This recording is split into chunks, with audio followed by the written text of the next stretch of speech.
Good morning guys.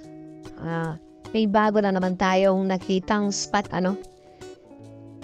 Dito lang yan sa Dinahican Infanta Quezon. So bali 3 to 4 hours ride lang mga guys from Metro Manila to Dinahican Infanta. Bali simpleng resorts lang to guys sa mga gustong naghahanap ng mga budget-friendly na mga resort.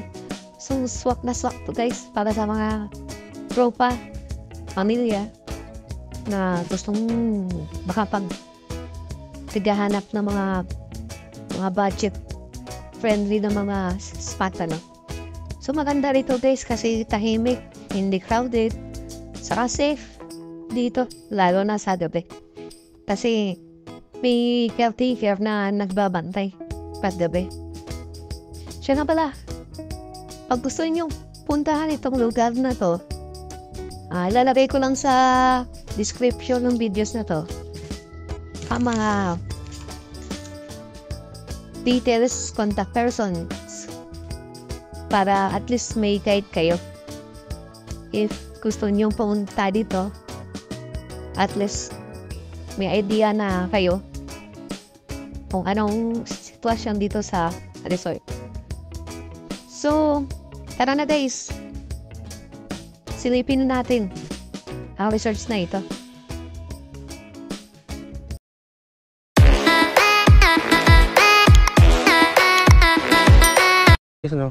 Good morning. So, narating din namin ang resort ni Tatay Otto. Ang pangalan niya rito is kilala siya sa pangalang Tatay Otto. So itong resorts na to siguro wala sigurong business permit or kaya siguro hindi na namin maintain ng maayos. Pero ito guys, kung ano lang to, budget friendly lang to na resort kung gusto nyong makapagtipid. Kung halos every 15 days kayo nag-outing, so okay lang to guys. Bali si tatay kasi caretaker dito sa resort na to. So yun nga lang, yung kuha namin dun sa rent ng kubo is 1,000 lang. So wala ng entrance, overnight na yun. So yun yung kinuha namin kasi mayroong kuryente, saka ito tagi-1,000 din. Tsaka kung bala kasi namin magti-tent lang, so dahil baka biglang umulan, kailangan namin kumuha ng kubo para in case na umulan, at least makakasilong kami sa kubo. So ganito yung kubo nila. May kuryente dito guys, no? Yun lang, may maliit na tindahan pero sarado na ata yan. So ganito yung dito guys. Kasi ayaw namin kasing pumunta sa ibang resort na medyo class, at saka ayaw rin namin crowded gusto namin kami lang makakapagpahinga ng maayos. Kasi makakapagpahinga ka dito ng maayos tulad nyan. Dito may kuryente din naman to. Yan. So dito mas malilim. Saka maganda naman yung dagat nila, buhangin. Yan.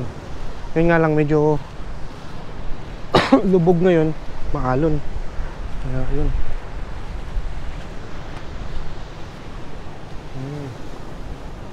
Yun ang sistema ng tatay. Kamura lang kayo rito guys.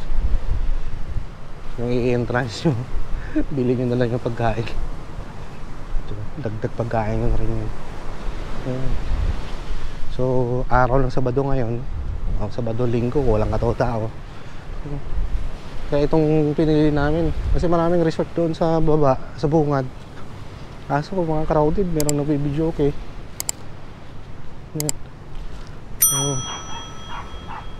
Ganitong sistema dito guys. So may CR naman doon. Doon ang CR. So, kung masilang kayo sa tubig, magbaon na lang din kayo ng tubig. Meron namang mineral water refilling dun sa labasan. So doon na lang kayo kukuha ng tubig. Tsaka yun, yung CR nila, ano lang, simple lang. Tapos yun, pang banlaw nyo dito, yan, may puso. Tsaka baon lang kayo ng tubig inumin.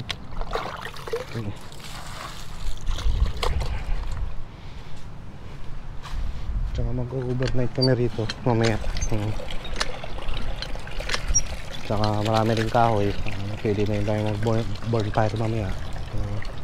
Yun, dala namin yung sasakyan. Tsaka yun, so mamayang gabi guys, magbo-bonfire kami.